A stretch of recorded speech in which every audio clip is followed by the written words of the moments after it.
بسم الله الرحمن الرحيم الدرس الثامن অষ্টম নম্বর পাঠ আহকামুল মিম সাকিনা মিম সাকিনের আহকাম নিয়ে হুকুম নিয়ে আলোচনা। তো অষ্টম নম্বর পাঠে কি কি আলোচনা আসবে খোলাসা একটু বলে নেই। এখানে তিনটি বিষয় নিয়ে আলোচনা হবে। মিম সাকিনের তিনটি আহকাম নিয়ে আলোচনা। প্রথমটি হলো মিম সাকিন ইখফা, দুই নম্বর হচ্ছে মিম সাকিন ইদগাম, তিন নম্বর হচ্ছে মিম সাকিন ইজহার। এই তিনটার একটা নাম আছে, সেটা কি? এটাকে বলে আহকামুল মিম শাফাউইয়া। কথা বুঝতে পারছেন? মিম সাকিনের আহকাম যেগুলো শাফাউইয়া, অর্থাৎ ঠোঁট থেকেই আদায় করতে হয়। এই তিনটার একটা নাম আহকামুল মিম শাফাউইয়া বা আহকামুল মিম শাফাউইয়া বলতে পারেন, আহকামুল মিম শাফাউইয়া। আচ্ছা, এবার আসেন বিস্তারিত। মুসান্নিফ রাহিমাহুল্লাহ আপনার প্রথমে ক্বাল আল্লাহ তাআলা বলে আয়াতটি এনেছেন, ওয়া আনহুকুম বাইনাহুম বিমা আনজালাল্লাহু ওয়া লা তাত্তাবি আহওয়াআহুম। এই যে আয়াতটি আনলেন, এটি মূলত মিম সাকিন ইখফার উদাহরণ। দুই নম্বরে এনেছেন وقال سبحانه في قلوبهم مرض فزادهم الله مرضا, এটি হচ্ছে মিম সাকিন ইদগাম। আচ্ছা, وقال عز وجل مثلهم كمثل الذي استوقد نارا, এটি হচ্ছে মিম সাকিন, এটা ইজহার। আচ্ছা, তাহলে প্রথমটি হলো ইখফা, দ্বিতীয়টি হলো ইদগাম, তৃতীয়টি হচ্ছে মিম সাকিন ইজহার। এখন প্রত্যেকটির এখন বিস্তারিত আলোচনা করবে। দেখেন, আচ্ছা আরেকটা কথা, এই যে তিনটা কথা যে বললাম, ইদগাম, প্রথমে ইখফা, ওয়া আনহুকুম বাইনাহুম, এই যে কুম বাইনাহুম আপনি যে গুণনা করলেন, এটা তো আপনার ঠোঁট থেকে আসতেছে, তাই না? কুম বাইনাহুম। দুই নম্বরে ফি কুলুবিহিম মারাদ, তো দুই ঠোঁট মিলাচ্ছেন, এরপরে তো এটা এই গুণাটা করতে হচ্ছে, তাই না? এরপরে ইজহার মাসালুহুম কা, তাহলে তিনটার মধ্যেই আপনার ঠোঁটের কাজ, কিসের কাজ? এই জন্য এটার নাম দিচ্ছে আহকামুল মিম শাফাউইয়া, আহকামুল মিম শাফাউইয়া। আচ্ছা, এবার ফিল আয়াতুল উলা, প্রথম আয়াতের মধ্যে কি বলছে? ওয়াকাআতুল মিম সাকিনাতু ক্বাবলা হারফিল বা, যে বা হরফের পূর্বে মিম সাকিনটা এসেছে, ওয়াকি হয়েছে। আল্লাহ, কোথায়? এই আয়াতের মাঝে, ওয়া আনহুকুম বাইনাহুম বিমা আনজালাল্লাহ ফায়াকুনু হুকমুহা আল ইখফা বিগুন্নাহ। এখন এটার হুকুম কি হবে? ইখফা বিগুন্নাহ, ইখফা বিগুন্নাহ। এখানে গোপন করে একটা ইখফা কি করতে হবে? গোপন করতে হবে না, গুন্নাকে কি করতে হবে? গোপন করতে হবে। ইখফাকে গোপন না, গুন্নাকে ইখফা করতে হবে। ওয়াল মারুফ, আর এই কথা প্রসিদ্ধ যে আন্নাল ইখফা হুয়া নুতকু বিল হারফি আলা হালাতিন বাইনাল ইদগামি ওয়াল ইজহার কামা মাররা মা'ানা। আর এই কথা জানাই যে ইখফা বলেই যে ইজহার এবং ইদগামের মাঝামাঝি একটা হরফকে পড়া, যেটা আগে গেছে আমরা পড়ছি, তাই না? তো এটার উপরে ভিত্তি করেই ওয়ালা হাযা ইযা ওয়াকা'a বা'দাল মিম সাকিনা হারফুন ওয়াহিদ হুয়াল বা, এটার উপরে ভিত্তি করে যখন মিম সাকিনের পরে একটি হরফ বা আসবে, তখন তাকুনুল মিমু মুখফাতান বিগুন্নাহ, তখন এই মিমকে গুন্নার সাথে কি করতে হবে? গোপন করতে হবে। কথা বুঝতে পেরেছেন? মিসাল, ওয়াহুম বিল আখিরাহ ইয়াতাসিম বিল্লাহি, ওয়া ইউসাম্মা ইখফাআন শাফাউইয়ান, আর এটার নাম হচ্ছে ইখফায়ে শাফাউই, ইখফায়ে শাফাউই। আচ্ছা, أما في الآية الثانية, দুই নম্বর আয়াতে, فقد وقع بعد الميم الساكنة ميم متحركة, দুই নম্বর আয়াতের মাঝে দেখা যাচ্ছে যে মিম সাকিনের পরে হরকত যুক্ত একটি মিম এসেছে। উদাহরণ দেখেন, ফি কুলুবিহিম, তাহলে প্রথমে মিমটা সাকিন, এরপরে যে মারাদুন, এই মিমের মধ্যে হরকত এসে গেছে। তাহলে মিম সাকিনের পরে এই আয়াতের মাঝে আরেকটি কি আসছে? হরকতযুক্ত মিম আসছে। তো এটার হুকুম কি? ফাহুকমুহা আন তুদগামাল উলা ফিস সানিয়াতি বিগুন্নাতিন, যে প্রথমটিকে ইদগাম করা হবে দ্বিতীয়টির মধ্যে বিগুন্নাতিন মানে গুন্না সহ। তাহলে এখানে ইদগামও হবে, আবার কিও হবে, গুন্নাও হবে। এমন না যে শুধু ইদগাম হবে, গুন্না হবে না, গুন্না ইদগাম হবে এবং গুন্নাও পাওয়া যাবে। এখন এখানে ইদগামের আলাদা সংজ্ঞা দিচ্ছে না কেন? যেহেতু আপনারা ইদগামের সংজ্ঞা আগে পড়ে আসছেন।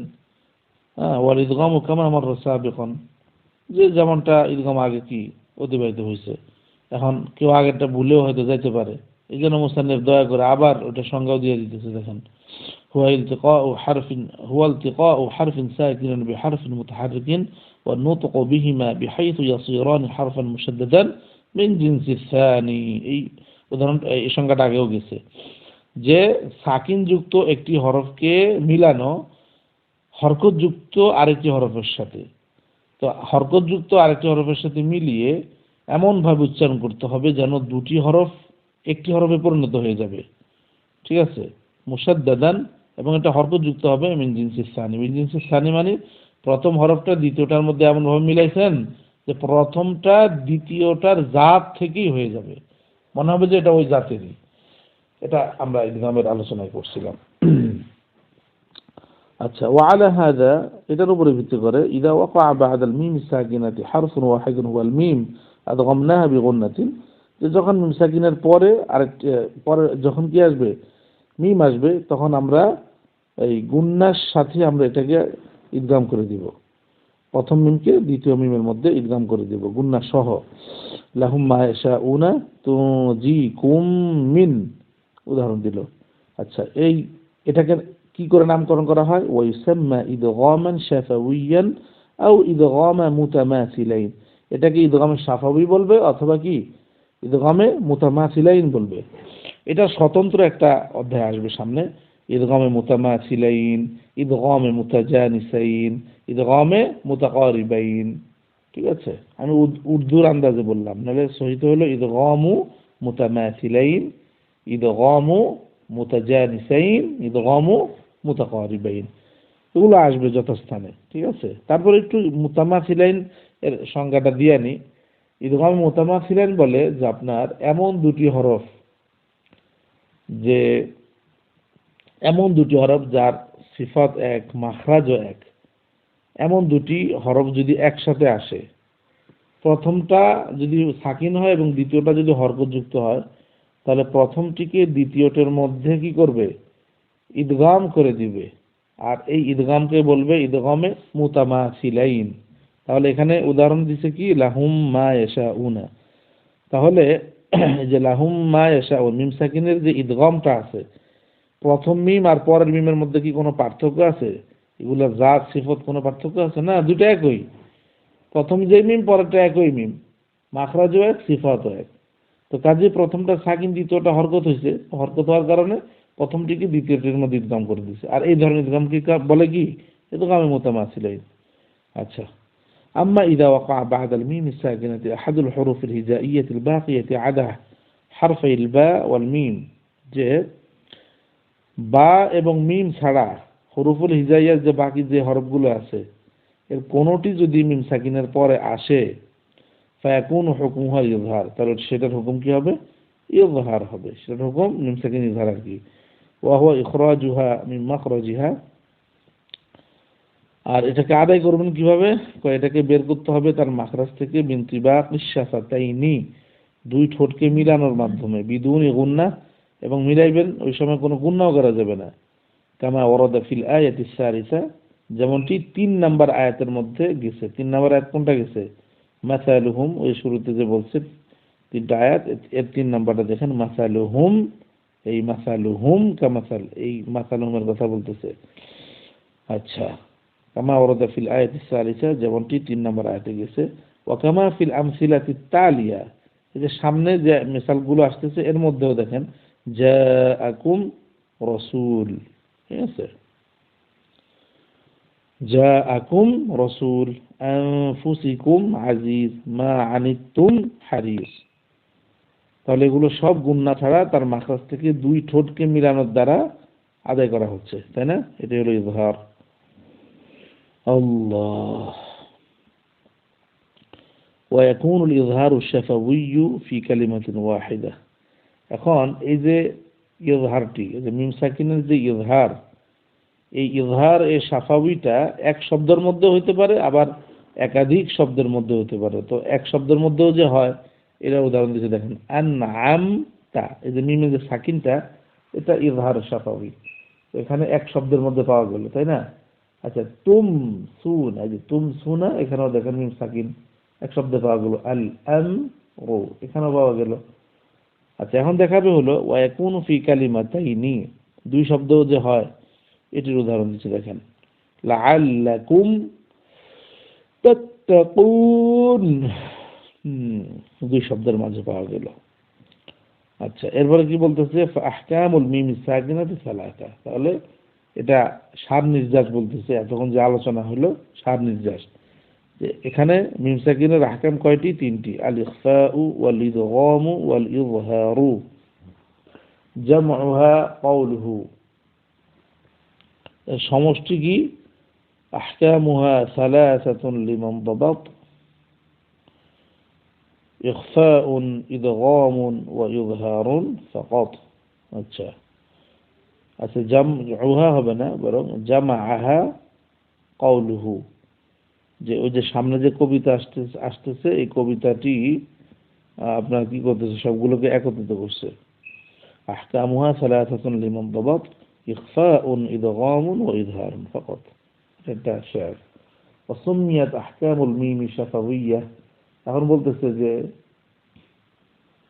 আহকামুল মিম, মিমের আহকামকে শাফাউইয়্যাহ বলা হয়। আহকামুল মিম শাফাউইয়্যাহ, এটা কেন বলা হয়? শাফাউইয়্যাহ করে নামকরণ করছে কেন? লিআন্না মাখরাজাল মিমি মিনাশ শাফাতাইনি, কারণ এই মিমের মাখরাজ কোথায়? দুই ঠোঁট থেকে হয়। তাহলে আমরা কি জানলাম? যে মিমের আহকাম, এটাকে শাফাউইয়্যাহ বলা হয়। কিও বলা হয়?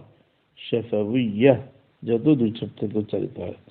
এখন এখানে আপনাদের একটু দৃষ্টি আকর্ষণ করতেছে, দেখেন, মুলাহাদা রকম ওয়াহিদ, ইয়াজিবু ইযহারুল গুন্নাতি আলাল মিমিল মুশাদ্দাদাহ, যে যখন মিমের উপরে কি হবে? তাসদীদ হবে, তো গুন্নাটা আবশ্যক হবে।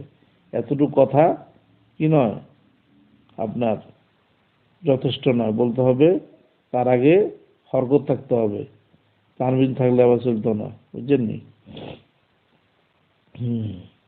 মুলাহাদা রকম ইসনান, হিদারি মিন ইখফাইল মিম ইনদাল ফাই ওয়াল ওয়াও, এখানে ওই ইজহারে মতলক, অর্থাৎ মিম সাকিনের পরে, অথবা না না, এটা হলো আপনার ওই যে গায়রুল মাগদুবি আলাইহিম ওয়া, আলাইহিম ওয়া, মিম সাকিনের পরে যদি ফা আসে অথবা ওয়াও আসে, তাহলে সেখানে মিম সাকিনকে আগে সুন্দর মতো আদায় করে এরপরে ফা এবং ওয়াও এর কি উচ্চারণ করবেন। এক্ষেত্রে যে ভুলটা হয় সেটা হলো যে, যেমন ধরেন গায়রুল মাগদুবি আলাইহিম ওয়া, হ্যাঁ, এখানে মিমের মাখরাজ থেকে মিম আদায় করার আগেই আলাইহিম ওয়া এরকম হয়ে যায়, আলাইহিম ওয়ালাদ-দাল্লিন।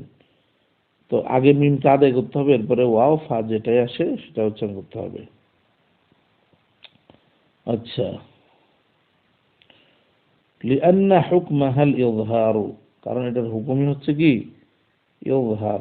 আপনি যদি ঠোঁট না লাগান, তাহলে এখানে এটা ইদগামের মতো হয়ে যাবে। আচ্ছা, তো এটার হুকুম হচ্ছে ইজহার। খালি ইজহার নাকি, বাল হিয়া আসাদু ইজহারান, বরং এটি খুবই কঠিন একটি ইজহার। হ্যাঁ, মাসালু, মিসলু লাহুম ফি রাব্বিহিম ওয়া মাগফিরা, হ্যাঁ, এই যে উদাহরণগুলো, লাহুম ফি, সেখানে বলে ফার্স ইজহারে মতলব, রাব্বিহিম ওয়া মাগফিরা, এখানেও সেখানে বলে কি আসছে? ওয়াও আসছে। তাহলে ওয়াও এবং ফা যদি মিম সাকিনের পরে আসে, তাহলে খুব অ্যালার্ট থাকতে হবে।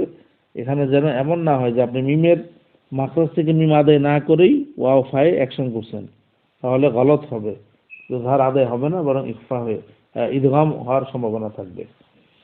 আচ্ছা, আল খুলাসাহ লিল মিম সাকিনাতি সালাসাতু আহকাম, মিম সাকিনের কয়টি আহকাম? তিনটি আহকাম, আল ইখফাউ ইনদাল বা ওয়াল ইদগামু বিল মিম ওয়াল ইযহারু ইনদা বাকিয়াতিল আহরুফ। বা আসলে ইখফা, মিম আসলে ইদগাম, আর বাকি সব ক্ষেত্রে অন্য হরফের ক্ষেত্রে ইযহার। ওয়া তাকুনু আসাদু ইযহার ইনদাল ফাই ওয়াল ওয়া, আর যখন ফা অথবা ওয়াও আসবে কার পরে, মিম সাকিনের পরে, তখন এটা আসাদ্দু ইজহার, প্রবল ইজহার হবে সেখানে। التدريب ما أحكام الميم الساكنة، মিম সাকিনের আহকাম কি? وهي ثلاثة، তাই না? প্রথম কি? ইখফা, ইদগাম, ইজহার। ما حروف الإخفاء والإدغام بالنسبة للميم الساكنة؟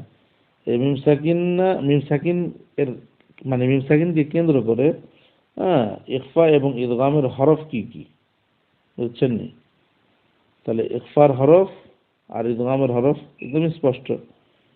মিম সাকিনের পরে বা আসলে ওটা ইখফা হবে, তাই না? তাহলে বা ইখফার হরফ আর ইদগামের হরফ হচ্ছে মিম, আর বাকি সবগুলো পড়ছেন কি ইজহার। মা হরফুল ইজহার শাফাবি, ইজহার শাফাবির হরফ কি কি আপনাকে যদি প্রশ্ন করে, তখন আপনি বলবেন মা আদা আহরুফুল ইখফা'i ওয়াল ইদগাম, অথবা মা আদা হারফুল ইখফা'i ওয়াল ইদগাম।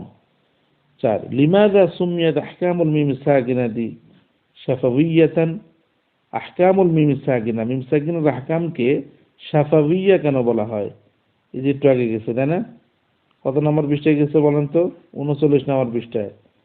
হয় এর উত্তর ওখানে দেওয়া আছে উত্তরটা। লিআন্না মাখরাজাল মিমি মিনাশ শাফাতাইন, কারণ মিমের মাখরাজ হচ্ছে কি শাফাতাইন থেকে, দুই ঠোঁট থেকে, এইজন্য এটাকে শাফাবিয়া করে নামকরণ করা হয়েছে। আচ্ছা, ইস্তাখরিজ, আপনাকে ইস্তিখরাজ করতে বলা হচ্ছে, আপনাকে বের করতে বলা হচ্ছে আহকামাল মিম সাকিনা মিনাল আয়াতাইন তালিয়াতাইন, যে নিম্নোক্ত দুটি আয়াত থেকে মিম সাকিনের আহকামগুলোকে বের করুন। والذين آمنوا واتبعتهم ذريتهم بإيمان ألحقنا بهم ذريتهم وما ألتناهم من عملهم من شيء كل امرئ بما كسب رهين وأمددناهم بفاكهة ولحم مما يشتهون। এতক্ষণ যদি বুঝে থাকেন তাহলে এই আয়াত থেকে আশা করি মিম সাকিনের তিনটা আহকাম আপনি বের করতে সক্ষম হবেন ইনশাআল্লাহ। আল্লাহ তাআলা আপনাদের সকলকে যথাযথ প্রস্তুতি নেওয়ার তৌফিক দান করেন। আসসালামু আলাইকুম ওয়া রাহমাতুল্লাহ।